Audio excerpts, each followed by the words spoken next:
어린 시절을 떠올리게 됩니다. 제가 어릴 적에 성탄절은 참 기쁜 날, 좋은 날이었습니다. 우리 성도님들 중에 많은 분들도 그런 기억이 있으실 겁니다. 머리맡에 양말을 두고 잤던 기억이 지금도 있습니다. 아침에 눈 떠보면 그 양말에 선물이 들어있었죠.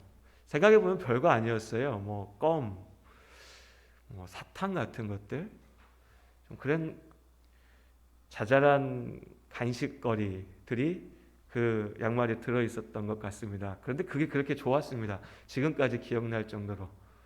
지금 누가 그거 줘도 뭐 됐다고 하고 안 먹고 할 수 있을 텐데 그때는 그게 그렇게 좋았던 것 같습니다. 예전에 시골 계셨던 분들 기억하시죠? 성탄절이면 뭐 크리스마스 트리 만든다고 했을 때 산으로 나무 베러 갔었습니다. 그런 일 안 해보셨습니까? 저보다 훨씬 연식이 많으신 분들, 저 그 기억이 있습니다. 성탄절 전에 트리 만든다고 하니까 친구들하고 같이 톱 들고, 중학생 정도 때였는데 그랬었어요. 산에 가서 정말 나무 배 와서 콩나무 시루에다가 나무 심어갖고 트리 장식하고 이랬던 기억이 있습니다. 크리스마스 이브에 청년들이 함께 모여서 밤을 새며 함께 게임도 하고 노래도 부르고 새벽송이라고 하죠. 새벽에 성도님들 가정을 돌며 찬양했던 기억들도 있습니다. 아마 우리 성도님들도 각각의 기억들 가운데 그렇게 즐거웠던, 기뻤던 성탄의 기억들이 있을 겁니다. 하지만 오늘 우리에게 이 성탄절은 사실 더 이상 신나지도 않고 사실 특별히 그렇게 기대되지도 않는 그런 날입니다. 오늘도 어쩌면 성탄 예배를 알리는 문자를 받기 전에는 이번 주 성탄절인가? 내가 내일 토요일인데 교회 가야 되나? 하는 분들도 계셨을지 모릅니다. 일상이 계속되기에 오늘도 일 때문에 또 코로나로 인한 상황들로 인하여서 혹은 정말 어떤 분들은 오늘 토요일인데 예배드리나 싶어서 이 자리에 함께하지 않는 분들도 계실지 모르겠습니다. 아이들이 원하는 선물도 마찬가지죠. 더 이상 우리 아이들이 원하는 성탄 선물은 양말에 들어가지 않습니다. 애들 그런 거 원하지 않죠. 더 크고 멋지고 좋은 것들. 산타클로스보다도요, 집에 오는 택배 기사님 택배 상자를 더 좋아할지도 모르겠어요. 요즘 아이들은. 중학생 이상만 되면 최고의 선물은 현금이죠. 돈 받는 걸 제일 좋아합니다. 즐길 것들이 이미 넘치고 이미 우리는 풍족하게 다 가지고 있습니다. 그렇기 때문에 성탄이 더 이상 설레지도 않고 그렇게 기다려지지도 않습니다. 그리고 오늘 익숙한 찬양의 제목을 떠올려 봅니다. 기쁘다 구주 오셨네. 해마다 이 얘기는 똑같이 하는 것 같습니다. 성탄이 더 이상 신나지 않다. 성탄이 더 이상 기쁘지 않다. 설레지 않다. 세상에 더 좋은 게 많으니까요. 세상에 더 즐거운 것이 많으니까요. 아이들은 더 이상 교회에 와서 즐거운 게 아니라 집에서 내 방에서 스마트폰 들고 컴퓨터 켜서 앉아있는 것이 훨씬 더 즐겁습니다. 이제 더 이상 캐럴 때문에, 만남 때문에 즐거운 날이 아닙니다. 그런데 가만 생각해 보면 원래 성탄절은 그런 것들 때문에 기쁜 날이 아닙니다. 그저 우리가 그렇게 성탄을 소비해 온 거죠. 성탄절에 파티하고 크리스마스 이브에 웃고 즐기고 선물을 주고받고 그렇게 재밌게 보내는 재밌는 날. 어떤 이들에게 성탄절은 그저 만나서 술 먹고 즐기고 하룻밤을 보내는 파티의 날일 뿐입니다. 파티의 명분이죠. 내 즐기기 위해서. 성탄절은 우리가 다 아는 것처럼 예수님의 생일입니다. 정확히 얘기하면 12월 25일은 예수님께서 태어나신 날이 아니라 아무도 알지 못하죠. 예수님께서 언제 나셨는지. 예수님께서 이 땅에 오심을, 태어나신 것을 기억하는 날입니다. 그리고 너무 당연하게 생일 잔치의 주인공은 태어난 이. 오늘의 주인공은 예수 그리스도시죠. 그런데 우리는 긴 시간 동안 예수님을 바라본 게 아니라 그저 우리의 즐길거리, 우리의 기쁨, 우리의 만족, 어쩌면 교회의 행사로서의 시간들만 생각하고 왔었는지도 모릅니다. 그래서 코로나로 인하여서 작년에도 그리고 올해도 우리가 일상적으로 했던 그 즐거운 시간들을 누리지 못하는 것이 답답하기도 하고 아쉽기도 하지만 한편으로는 은혜이기도 하고 감사의 제목이기도 합니다.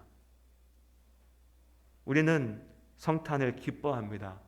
그 이유는 오늘 2장 10절의 말씀, 우리 같이 한번 읽어볼까요? 누가복음 2장 10절의 말씀입니다. 함께 읽겠습니다. 천사가 이르되 무서워하지 말라. 보라, 내가 온 백성에게 미칠 큰 기쁨의 좋은 소식을 너희에게 전하노라. 우리가 기뻐하는 이유는요, 하나님께서 우리를 위하여 주실 기쁨의 좋은 소식을 전하셨기 때문입니다. 11절 말씀 이어서 같이 읽겠습니다. 오늘 다윗의 동네에 너희를 위하여 구주가 나셨으니 곧 그리스도 주시니라. 우리에게 주시는 그 큰 기쁨은 죄로 인하여서 무너진, 그리하여 아무리 발버둥 쳐도 참된 기쁨이 무엇인지 알지 못하고, 아무리 매달려도 생명을 누리지 못하고, 아무리 붙잡아도 온전히 갖지 못하는 이 죄악된 세상 가운데, 그 고통 가운데, 아픔 가운데 우리가 하나님의 그 온전하신 창조를 회복할 수 있는, 우리가 하나님의 그 사랑 가운데, 그 영원한 생명 가운데 있을 수 있는 길을 우리에게 주셨기 때문입니다. 예수 그리스도, 너희를 위하여 구주가, 구원자가, 하나님의 구원이 우리에게 오셨습니다. 예수께서 우리에게 오셨습니다. 그래서 이 날이 기쁜 날입니다. 그래서 여러분께 묻습니다. 한번 대답해 주십시오. 오늘 서약하신 분들처럼. 여러분, 예수님의 십자가의 복음을 믿음으로 구원 받으셨습니까? 우리가 그렇게 구원 받았다면, 구원 받았기에 오늘이 기쁜 날인 겁니다. 선물 때문에, 축제와 파티 때문에, 즐거운 노래 때문이 아니라 내가 구원 받았기에, 내가 죽고 나면 모든 게 끝나는 것이 아니라 하나님의 영원한 나라 가운데 있기에, 내 삶이 의미와 목적을 모르고 그저 지나가는 시간이 아니라 하나님과 동행하는 시간이기에, 내가 지금 흐르는 눈물까지도 나를 바라보시는, 나와 함께 하시는 주님께서 닦아주시고 안아주시고 마침내는 하나님의 그 온전하신 뜻대로 인도하실 것을 믿기에, 그 시작이 되는 예수 그리스도의 오심이 기쁨이 되는 것입니다. 구원이 없다면 성탄은 기쁘지 않습니다. 구원 받았기에 오늘 이 성탄절이 우리에게 기쁨이 됩니다. 벌써 2회째 코로나와 함께 성탄을 보내고 있습니다. 오늘 말씀을 준비하면서 작년에 제가 전하였던 성탄절 설교를 다시 한번 읽어봤습니다. 그때 제가 이런 말씀을 드렸더라고요. 내년 성탄에는 우리 모두가 함께 할 수 있기를. 작년에 우리가 영상으로 예배드리고 했었기 때문에요. 우리 올해 그래도 함께 모여 예배할 수 있음을 감사합니다. 그리고 내년을 생각해 봅니다.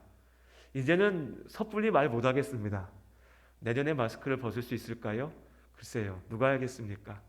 내년에 함께 모여 예배할 수 있을까요? 간절히 바라지만 그것 또한 누가 알겠습니까? 코로나가 참 많은 것들을 바꿔놨으니까요. 그러나 그 변화가 꼭 나쁜 것만은 아님을 우리가 기억했으면 좋겠습니다. 성탄의 참된 의미를 기억하며 구원받음으로 기뻐하는, 예수 그리스도의 십자가의 은혜를 기뻐하는 우리가 되기를 원합니다. 어쩌면 이 어려운 시기에 많은 의미들 가운데 하나님께서 우리에게 주신 한 가지 뜻은 거기에 있는지도 모르겠습니다. 예수의 이름으로 구원받은 모든 성도님들, 주님의 이름으로 축복합니다. 성탄의 은혜와 기쁨이 우리의 삶 가운데 가득하기를 바랍니다. 기도하시겠습니다. 하나님, 예수님의 이 땅에 오심을 우리가 기억합니다.